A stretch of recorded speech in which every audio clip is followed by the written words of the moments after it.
Monsieur Barrette, je ne sais pas s'il a eu le temps de se reposer, mais il arrive d'un congrès et avec une très, très bonne nouvelle. Bonjour, Monsieur Barrette. Bonjour, Chantal. Là, je dis que vous arrivez, mais vous êtes tout frais, dispo, vous n'êtes pas trop fatigué?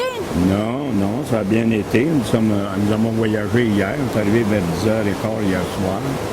Il faisait beau, belle température. On admire la nature avec le beau feuillage là, qui est coloré.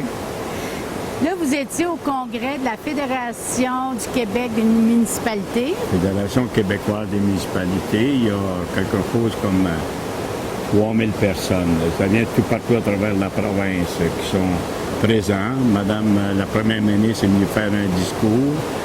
Au fédéral, M. Labelle, qui est venu. Ensuite, vous avez eu M. Marceau, qui est venu saluer les gens. De même que M. Goudreau, qui est ministre des Affaires municipales hier midi, et ministre des Transports. Alors, il y a une belle délégation provinciale, de même que de la représentation fédérale. Est-ce que, si je ne me trompe pas, il y avait le prix Jean-Marc Moreau, c'est ça? Oui, Jean-Marie Moreau. Jean-Marie Moreau. Bon, c'est spécial parce que vous étiez un des finalistes. Bien, à travers la province, d'ailleurs, ça fait à cause du 20 ans. Maintenant, il y a des gens qui ça fait 30 ans puis 35 ans qui sont à la mairie. Entre autres, il y en a un de mes voisins du Pontiac à Charleville. Je pense qu'il y a 35 ans qui est maire de Charleville.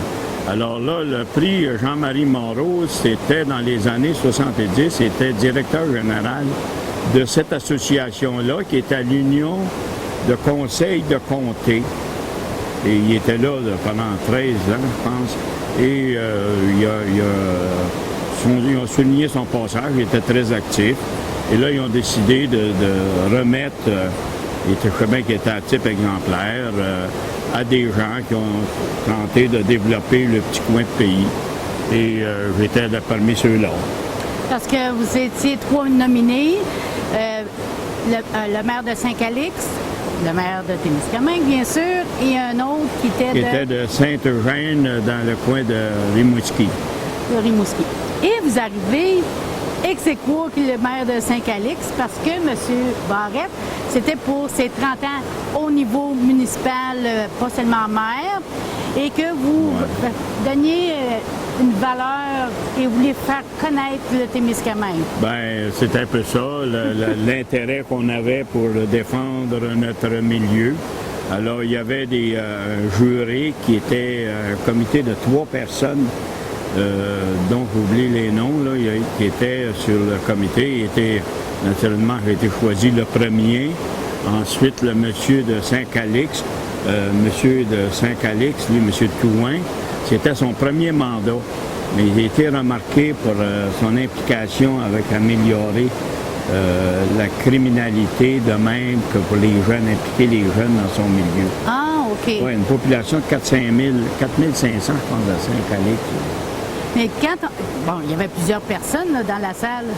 Ah oui, quand vous recevez votre prix, vous devez être fier pour Témiscamingue. Bien, ce qui m'a surpris le plus, c'est que l'animateur, après, quand tu reçois le prix, tu es ému, naturellement. Ben oui. Il te passe le micro. Alors, je n'étais pas préparé.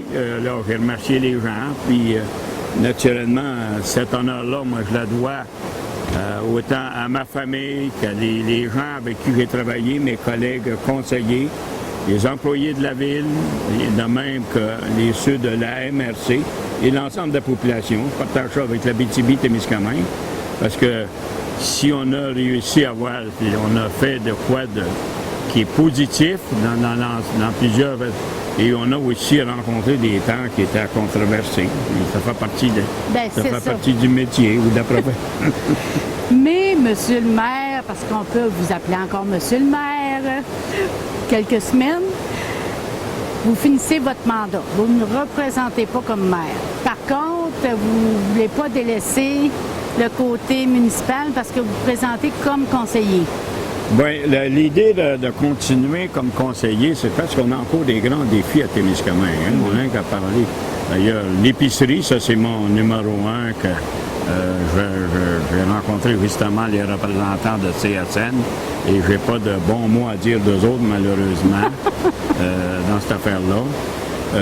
De plus en plus, ce qui s'en vient avec les médias sociaux, c'est que nos petites localités se font juger ou commentaires viennent de l'extérieur et nos politiciens, soit à Québec ou au fédéral, bien, ils surveillent ça, eux autres, les médias sociaux. On va prendre Matamec. Il n'y a pas beaucoup des gens de Témiscamingue qui ont fait du tapage. Là. Le conflit qu'on a, Provigo puis CSN, c'est pas nos gens de Témiscamingue là, qui est en... Et même s'ils tentent de dire on va fournir des vanettes pour aller...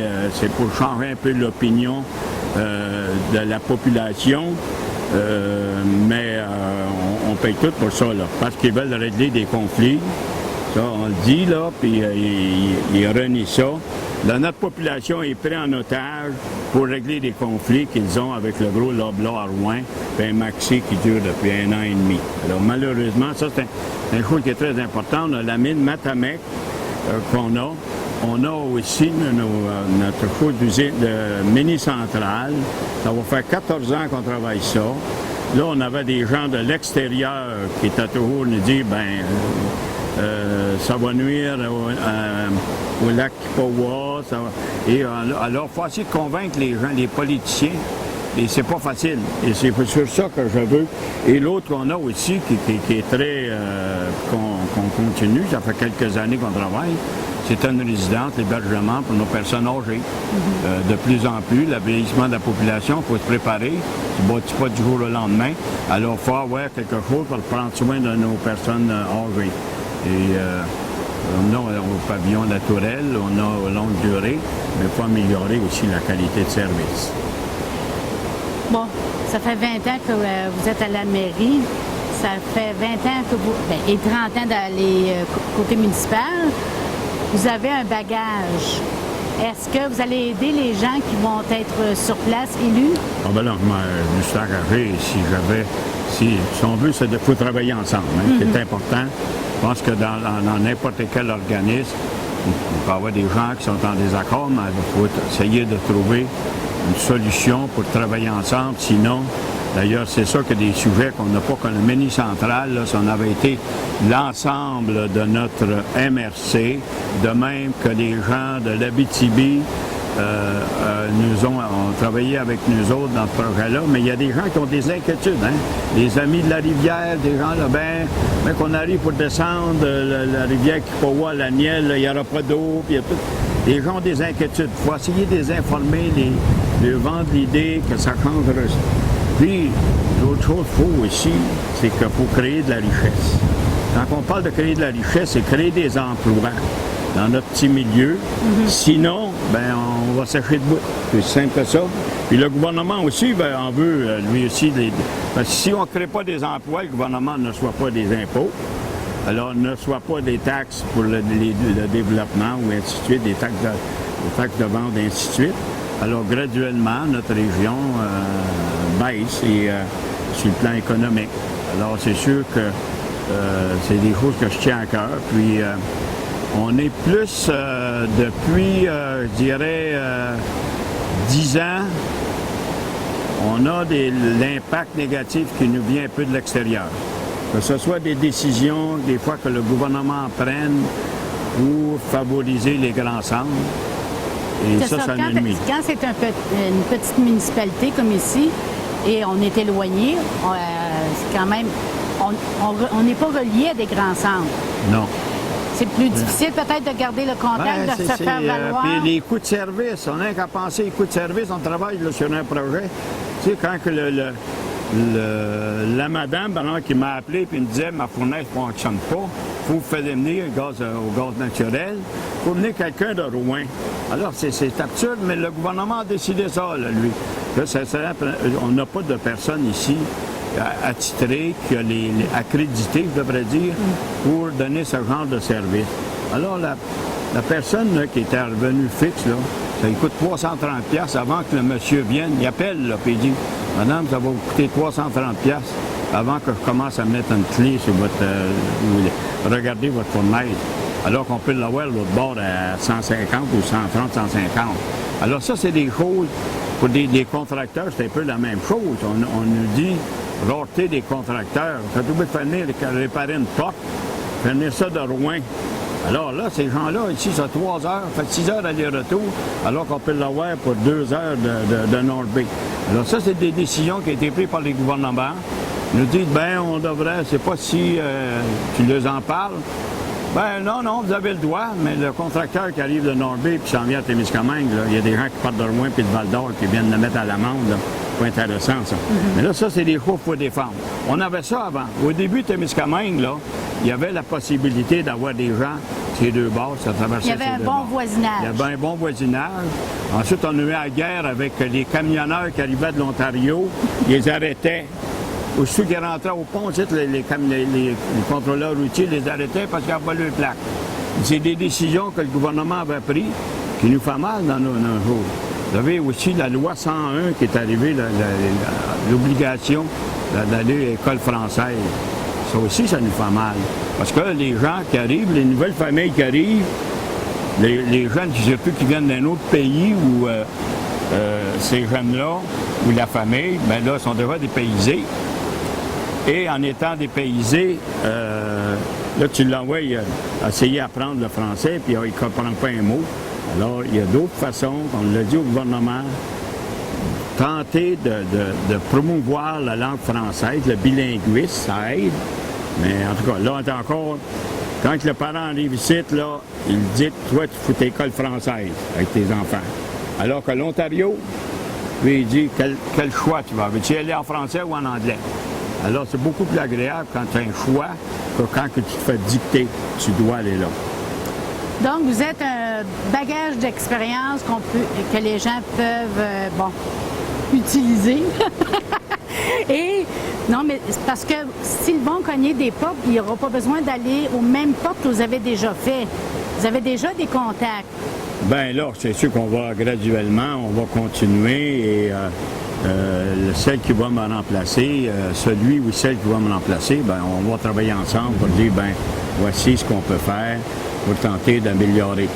Vous savez, quand depuis quelques années, nos gouvernements, bien, autant du côté de l'Ontario, la province d'Ontario que la province de Québec, on a des gouvernements minoritaires. Alors, il n'y a pas grandes décisions qui sont prises et comme de raison, bien, ces gens-là vont pour les grands territoires. Bien, pas grands territoires, mais la population. La masse de population, alors c'est Toronto, c'est Montréal, Gatineau, Sherbrooke, Québec.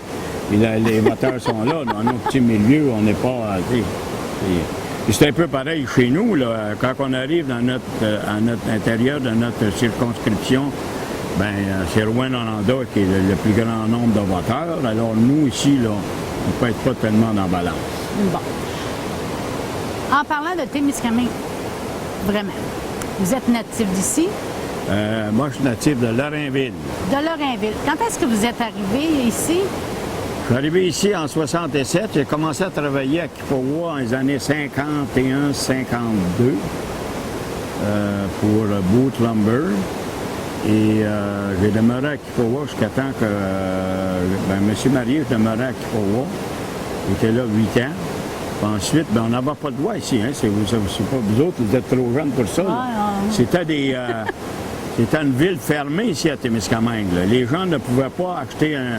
S'ils ne travaillaient pas pour la CIP dans ce temps-là, tu ne vas pas demeurer ici avec... il y avait peut-être quelques logements clandestins qu'on appelait, qui faisaient sur la couverte. Là. Mais on n'avait pas le droit d'avoir de propriété. Alors, il fallait que tu sois un employé de CIP. Alors, n'étant pas un employé de CIP, c'était en 67 avant qu'on ait pu avoir l'occasion de commencer à vendre des propriétés. Et j'étais un des premiers à acheter une propriété pour me construire. Et bon, qu'est-ce que vous faisiez comme travail, mis à part... parce que là, ça fait 30 ans quand même, vous avez dû travailler... vous n'avez jamais travaillé pour la CIP ou Tenbec? Non, je n'ai pas travaillé pour la CIP. J'ai travaillé, moi, commencé comme garde forestier, inspecter l'affaire des reconnaissances, l'inventaire du bois sur pied. Ensuite, je suis allé faire du mesurage, aussi l'évaluation des billes. J'ai fait ça plusieurs années, 3 ou 4 hivers. Ensuite, j'ai tombé dans l'administration, les exploitations forestières j'ai fait ça pendant 14 ans. Ensuite, quand Tembec était sur le point d'ouvrir, il y avait le président qui était M. Pété. Il était venu me voir à Tillich parce que, je connaissais très bien toute la région forestière parce que, ayant ma propre avion, là, on promenait et on connaissait où étaient les forêts. Alors, M. Pété m'avait demandé, il dit, « If you want to get on board with us ». Alors, c'est de même que j'ai commencé chez Tembec. Et chez Tembec, là, je me suis occupé des exploitations forestières, l'approvisionnement de l'usine pour les copeaux, contact avec les producteurs, les fournisseurs qui étaient les scieries. Il y avait des exploitations forestières aussi. Et j'ai fini ma carrière là.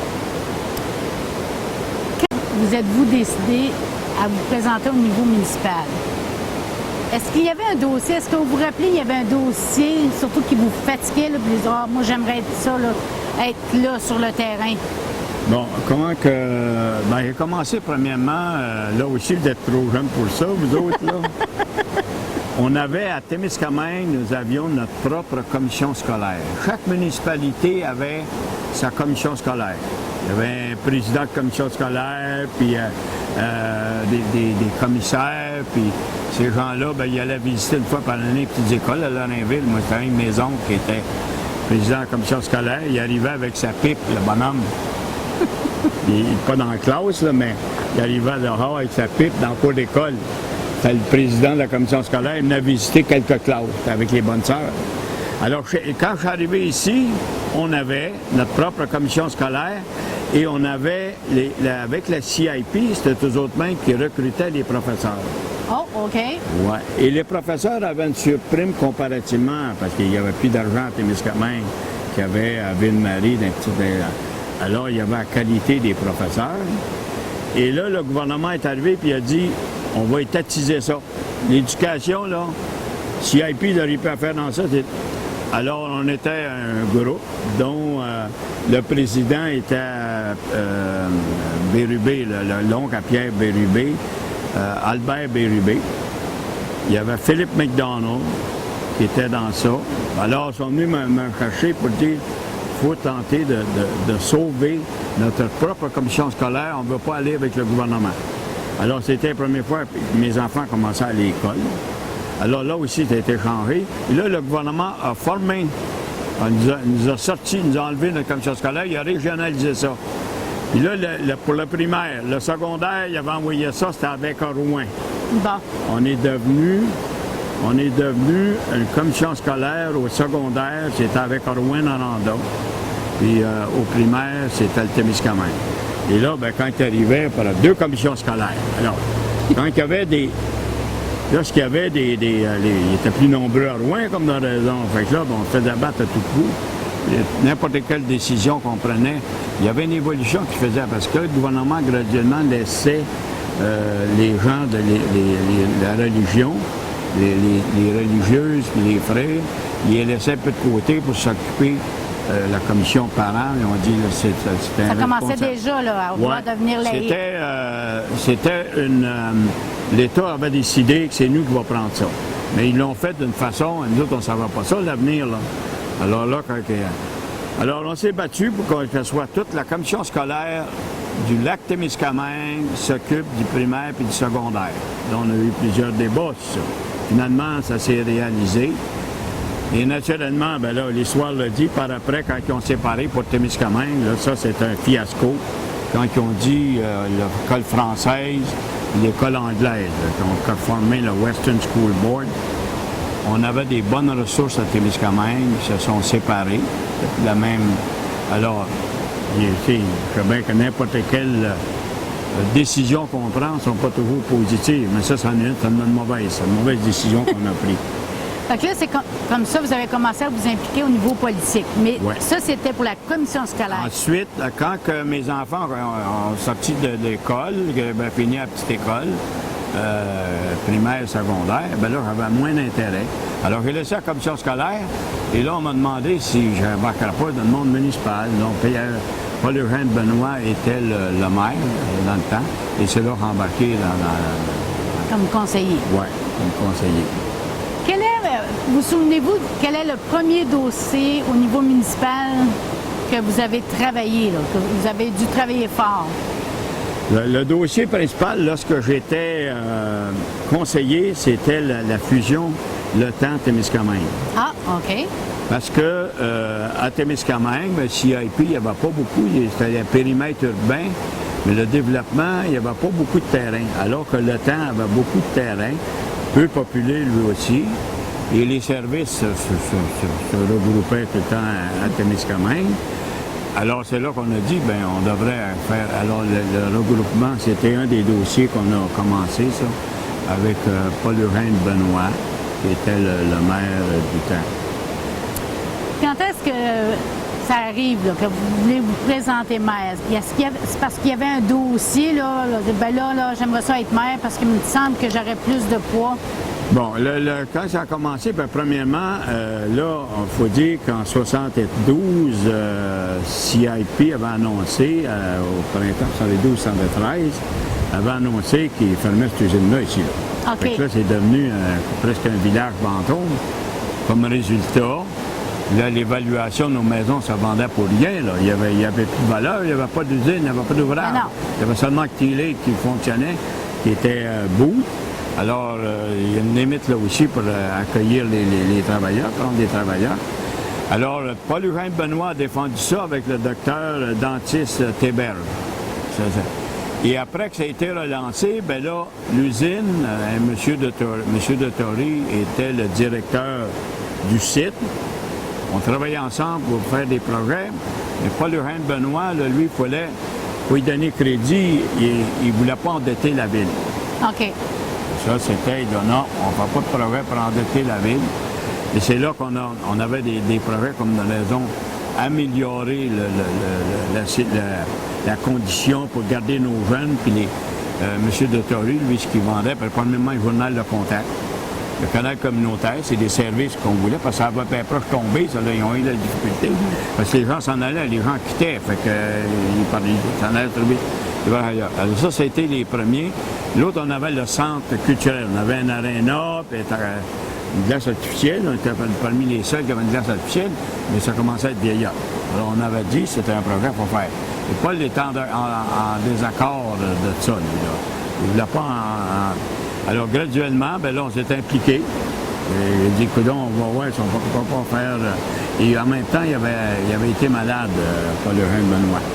Et là, bien, le maire de Le Temps dit, moi, je me présente comme maire de Témiscamingue, du nouveau Témiscamingue regroupé. Alors, on est allé à l'élection, puis j'ai perdu. Est-ce que c'était M. Labrosse? Oui, M. Labrosse, okay. Qui était le. Et l'élection suivante, bien, je me suis représenté, puis j'ai rentré, 95. Bon, quand on devient maire, est-ce qu'il y a une différence à comparer de quand vous étiez conseiller? Bien, une différence, il faut prendre le respect de tout.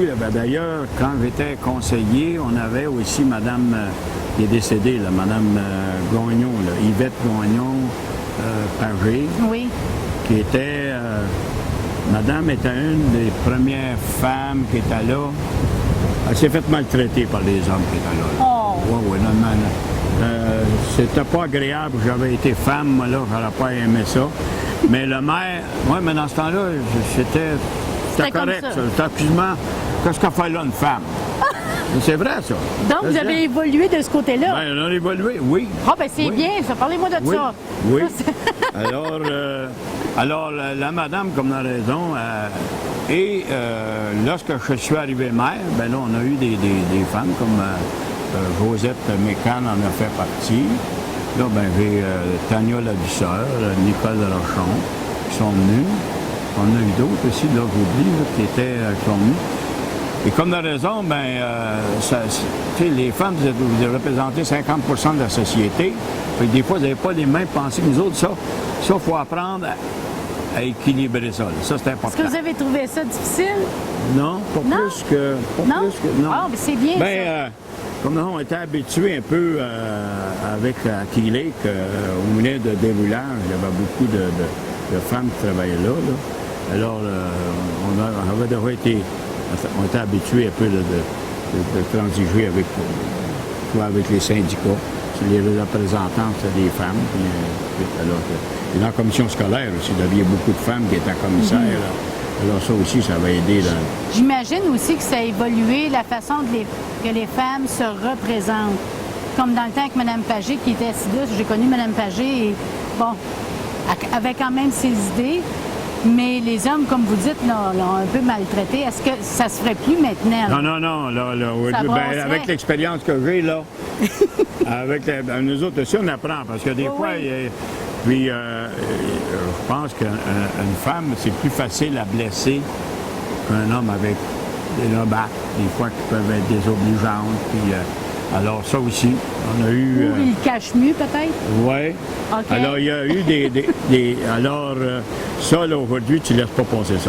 Okay. Ça, c'est déplacé ou une assemblée ou une préparée assemblée, là, quand quelqu'un arrive, puis là, qui sac, là, attends une minute, là, c'est une assemblée publique, là, c'est pas de même que ça se passe. Fait que, ensuite, ça met les choses, là, les paramètres, les gens apprennent et puis ils se stabilisent. Là. Bon, fait que les gens aussi évoluent. Vous ne pas avec Est-ce que, vous voyez une différence, disons, au niveau du public, pour venir voir les assemblées municipales? Est-ce que, au début, est-ce que les gens, là, plusieurs années, les gens participaient plus que maintenant? Est-ce que ça a évolué, ça? Les gens ne participent, ils sont plus intéressés d'ailleurs avec les communications locales. Hein? OK. C'est sûr que votre télévision, de même que le journal, les gens s'intéressent de plus en plus. Maintenant, on a une population qu'on appelle les gens qui, ça fait longtemps, qui sont à Témiscamingue. Les nouveaux, ça prend un peu plus de temps à s'initier. Ils prennent un intérêt, qui participent, par exemple, dans le hockey, qui participent, là, ils vont aller acheter le journal, puis ils voient le fait peut-être leur enfant sur le journal, ça les intéresse. Là, ils embarquent. Là. Mais au point de vue, venir au conseil, là, on a eu des gens, quand on a eu le barrage de Tilly, que le gouvernement a décidé, là, à un moment donné, que le barrage était non sécuritaire. Ce barrage-là, on avait de la visite. Les gens venaient nous voir, puis il y avait une certaine crainte. Ensuite, quand on a construit le centre, il y avait des gens qui avaient un intérêt, qui voulaient que ça se construise. On n'a pas eu beaucoup de controverses avec le centre, là, dans cette affaire-là. L'autre qu'on a eu un peu, on a eu la voie de contournement. Certaines personnes disaient, parce qu'on ne peut plus des camions passer en ville. Il y en avait un qui a passé tout droit dans le courbe, là, près du White Oak Scene. Il avait versé sa remorque de copeaux. Alors ça avait... les gens disaient, les marchands, les gens ne passeront plus en ville. Les clients, les magasins. On a eu quelques interrogations avec ça. Les autres, comme dans la raison, qui a été le parc au Pémican. C'était les gens t'inquiètent, puis ainsi de suite. C'était, et là, au moment, là, on a un là, c'est Matamec, qui est un projet, qui est prometteur, puis qu'on l'évalue. Nous autres, on pense que ces gens-là sont très transparents aux yeux du public. Par contre, il y a des gens qui disent qu'ils cachent tout. Alors, c'est une opinion. Peut-être que ces gens-là ne vont pas aux soirées d'information. Il y a des choses, ils vont maintenant, comme je disais, dans les médias sociaux, vous avez des gens, vous ne connaissez pas leur connaissance. Tu sais, quand ils arrivent, est-ce qu'il y a une formation technique pour dire, le lac va être pollué? OK, est-ce qu'ils sont biologistes? Ouais, c'est ça. Exactement. Là, ils font des commentaires, puis ils ont la facilité de s'exprimer. Alors, il y en a qui sont faciles à convaincre, là. Quand quelqu'un arrive, puis il y en a qui sont très bons vendeurs, hein? Alors ils vont sur... Non, mais vendeurs, vendeuses, là, ils vont sur Facebook, puis ils voient ça. Ça a de l'allure. Mais il faut toujours regarder qu'est-ce qu'on a dans nos petits milieux. Puis ça, ces gens-là, ça vient de l'extérieur. Là. Hey, il y en a qui viennent des États-Unis, puis ils ont des connaissances sur le lac Kipawa, sont venus pêcher sur le lac Kipawa le telle année. Et c'est sûr qu'il faut le conserver. N'importe qui va dire qu'il faut protéger ce lac-là, et de plus en plus. Et là, ça coïncide avec le plan de gestion que sur le lac Kipawa. Et sur le lac Kipawa, là, il va être intéressant de voir les gens, combien il y en a qui ont des fosses septiques, qui sont conformes au ministère de l'Environnement. Vous avez l'augmentation des bateaux maison. Oui. Est-ce que ça aussi, vous avez... les bandes riveraines aussi. Les bandes riveraines, l'augmentation de construction qui se fait. Alors, c'est le 10e plus beau lac au Québec. Alors, c'est sûr qu'il faut le protéger. Et ce qu'on dit, le conseil municipal, ce qu'on a dit à Matamec, nous, là, que Toyota est bailleur de fonds dans ce projet-là. Toyota, c'est le plus gros constructeur d'automobiles au monde. C'est pas n'importe qui, puis je pense que lui aussi veut conserver sa réputation. Alors, ce qu'on dit, quand ils sont venus nous voir, on dit non seulement que Toyota, mais tous les investisseurs sont bienvenus à Témiscamingue, en autant qu'ils suivent, ils observent les lois fédérales, provinciales et municipales. Alors là, quand je m'en vais à Ville-Marie, moi là, puis j'arrive à la table des maires, puis il y a un monsieur qui parle contre ça, j'ai dit, attendez là, laissons-les arriver pour commencer. Après ça, on mettra nos conditions. Parce que les investisseurs, ils n'attendent pas à la porte là, pour venir investir chez nous. Fait que ça, c'est un gros défi qu'on a dans les prochaines années. Comment on va être capable de tenter d'informer ces gens-là et d'éviter ou qu'on trouve un moyen de répondre immédiatement à ce que vous faites, monsieur, vous avez oublié telle affaire. D'ailleurs, au gouvernement, au niveau de l'environnement, ils sont plus sévères qu'auparavant. Ben oui. On a seulement qu'à penser aux mines à l'extérieur. Tu sais, là, ils ont des gens qui se considèrent, des experts. Puis, il y en a qui ont une bonne réputation, puis ils parlent bien. Mais est-ce que... puis là, il y a un petit peu de la politique dans ça, là, hein? Des fois, c'est pour mettre dans l'œil d'un parti politique. Hey, vous n'avez pas fait ci, vous n'avez pas fait ça. Puis, il y en a un, entre autres, qui disait que le gouvernement était genre, le gouvernement ne connaissait rien dans ça, puis que lui connaissait ça. Là. Bon, alors, ça dépend. Il parle pour sa paroisse, il parle pour lui, mais s'il est si bon que ça, le gouvernement il irait chercher, il irait demander des informations. Et ces gens-là arrivent, puis ils mettent une photo de la Chine qu'ils avaient faite, puis en 1991. Hey, depuis ce temps-là, il s'est passé bien pire. Les autres aussi, ils ont fait de l'amélioration. Mais ces gens-là sont inquiets. C'est sûr qu'ils sont inquiets. C'est normal aussi. Oui. C'est correct de poser des questions. Moi, je dis qu'en autant qu'ils posent des questions, n'importe qui a des idées, mais que les idées, que ce soit pour le développement, que ce soit positif, qu'il y ait un potentiel de développement, bien, faut l'accepter, là. Dire comment on peut le faire, puis l'améliorer. Après ça, il y a des normes gouvernementales qu'il faut respecter.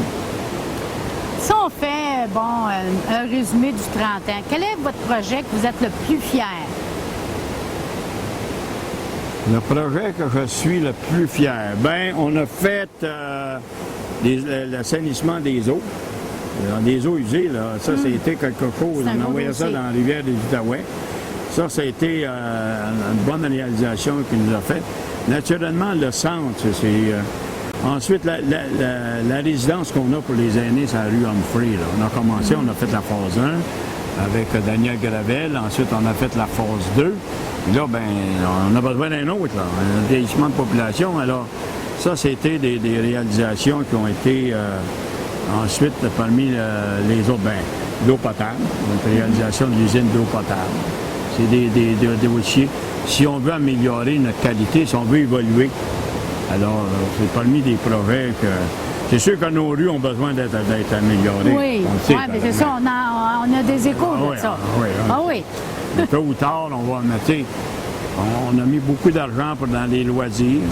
Là, moi, je dis qu'il faut essayer de mettre l'argent pour prendre soin de nos aînés. Parce que si on ne le fait pas, nos aînés vont sortir de Témiscamingue. Ils n'auront plus d'intérêt à rester ici. Là. Ils vont dire, on va se trouver une place, soit à Norby, soit à Gatineau. Ils ont déjà commencé, d'ailleurs. Oui, ils ont commencé. C'est ça. Et bon, les dossiers les plus difficiles. Est-ce qu'il y a un dossier en particulier qui vous a empêché de dormir?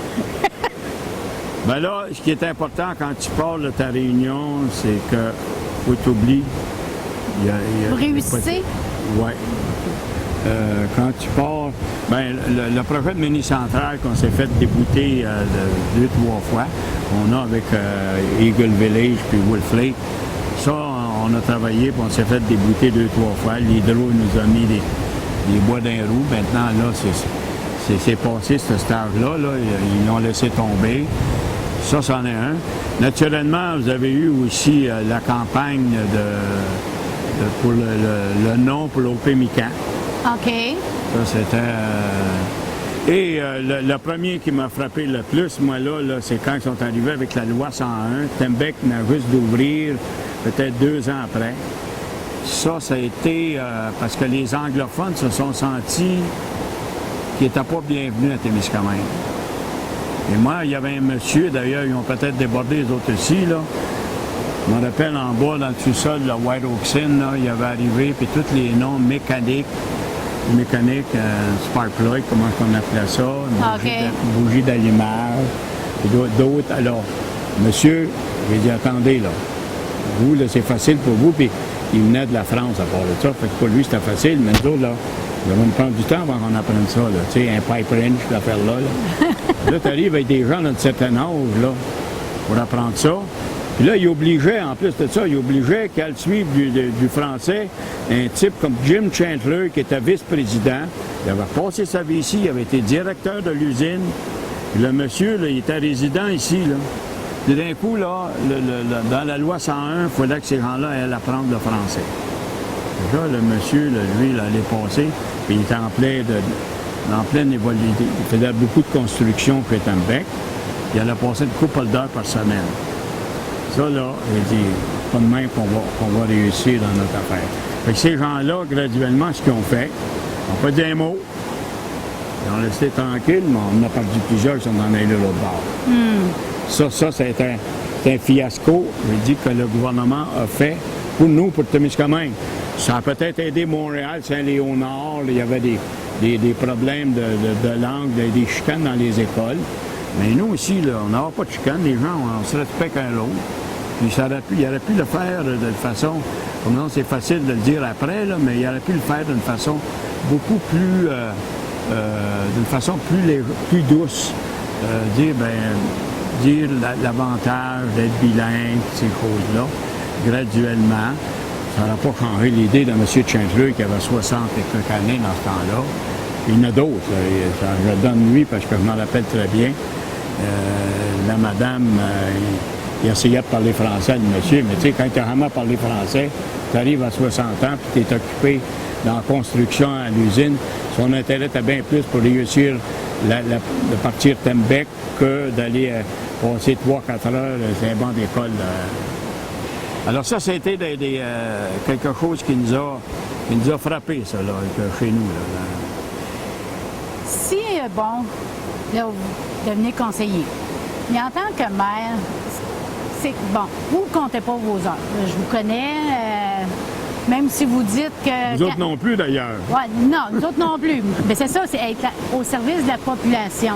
C'est ça, être maire. Ouais. Donc, il ne faut pas se fier non plus à l'argent, parce que c'est pas quelque chose qui est payant dans les ben là, si vous voulez faire de l'argent, n'allez pas en politique, parce que c'est pas payant. Puis ici, on n'a pas d'enveloppe brune. Il n'y a rien d'intéressant pour avoir une enveloppe brune. Non. Donc, qu'est-ce que ça prend? Bon, pour être maire, là, il faut être aimé à travailler avec le public, être capable de dire bonjour au public, puis être à l'écoute. Qu'est-ce que les gens viennent vous voir? Et là, des fois, il faut détecter s'ils nous disent la vérité. Il y en a des fois qui ne disent pas toujours la vérité. Ça, c'est la chose qui est importante. Ensuite, on peut voir, là, c'est la décision, tu l'amènes au conseil, mais là, il faut que tu regardes la décision que tu vas prendre. Est-ce que je vais favoriser une personne ou un petit groupe, ou bien ça va être le meilleur pour l'ensemble de la collectivité. Décision que l'on prend, il faut toujours la prendre. Qu'est-ce qui est le mieux pour l'ensemble de la collectivité, non pour un petit groupe en particulier. Et c'est ça, je l'ai dit souvent, le groupe au Pémican, les autres, il y avait un petit camp de chasse, ils voulaient protéger ça, dérangez-moi pas. Puis là, ben, il y avait des gens de l'extérieur qui venaient les autres aussi, puis ils disaient, hey, moi, mon camp, ça fait 30 ans, mon père l'avait avant, puis je dis, qu'est-ce qui est mieux, là? Le gouvernement, il veut mettre 29 millions, là, qu'est-ce qui est le mieux pour nous autres, là? Ça peut diversifier notre économie, là. Parce qu'on a juste une usine principale, là, pour le moment. Oui. On est vulnérable. Qu'il arrive n'importe quoi, on est vulnérable de nos jours. Alors, c'est sûr que nous, c'est ça qu'il faut faire. Puis la mine, c'est pareil. Ça va nous permettre de diversifier notre économie. Et lorsque les institutions financières regardent tout notre portrait économique, ben les autres, ils dépendent de Tembec. Bon. Quand le Tembec va bien, ben ça va bien en ville. Et si Tembec va pas bien, puis qu'il y a une décroissance économique, comme on a vu en 2005, là, de 2008, c'est sûr que les institutions financières, là, quand il arrive quelqu'un pour prêter, que ce soit pour t'acheter une maison, que ce soit pour partir un petit commerce, mais ils sont frileux un peu. Frileux, c'est ça. Donc, il ne faut pas compter son temps, il ne faut pas s'attendre à faire une fortune. Oui, puis après ça, ben, les gens, il faut avoir la patience. Tu n'envoies jamais, quelle que soit la plainte qui est faite, là, en tout cas, tu n'envoies jamais quelqu'un dire tu ne m'as pas dit la vérité, viens plus marchander.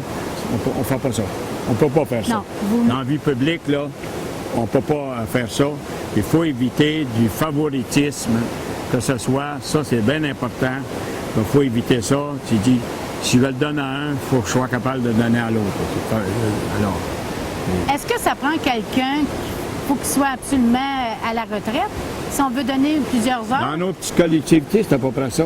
Parce que, ou bien que tu travailles, tu as des horaires flexibles, parce que c'est de plus en plus avec le gouvernement, les nouvelles normes gouvernementales, c'est de plus en plus exigeant.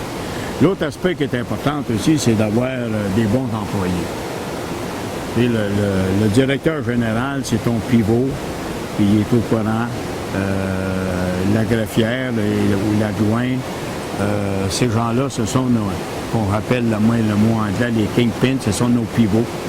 Ils s'informent, puis ils nous emmènent les dossiers, et de là, on les travaille en équipe. Ça aussi, c'est important. Si vous avez pris les conseillers, c'est un peu la même affaire, parce que tu as 6 conseillères.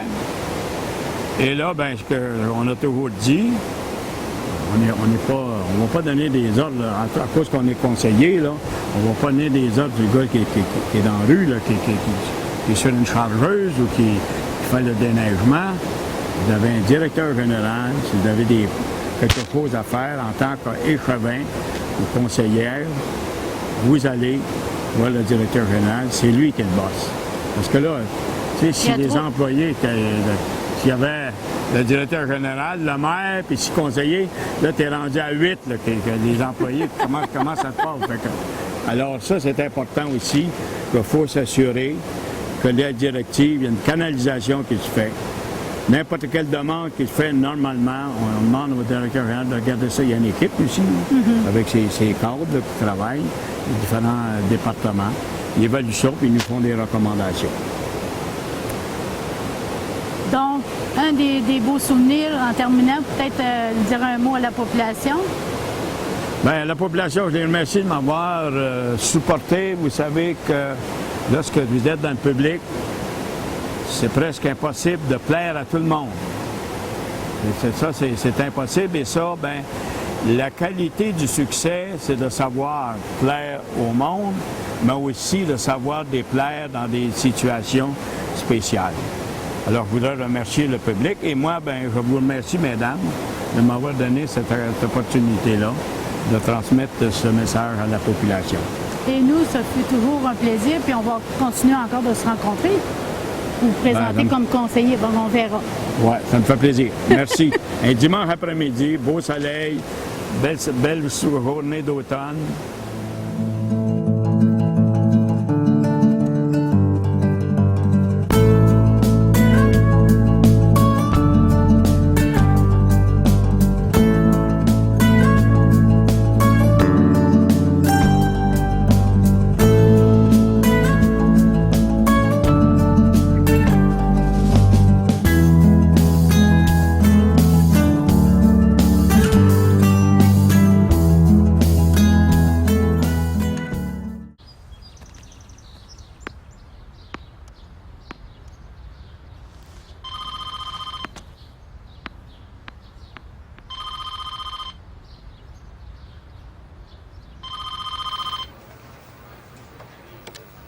Clinique dentaire L'Horizon, bonjour. Vous pouvez rêver. Oui, le dossier est à quel nom? Votre argent est en sécurité. Vos économies garanties à 100%. C'est ça, Épargne Placement Québec.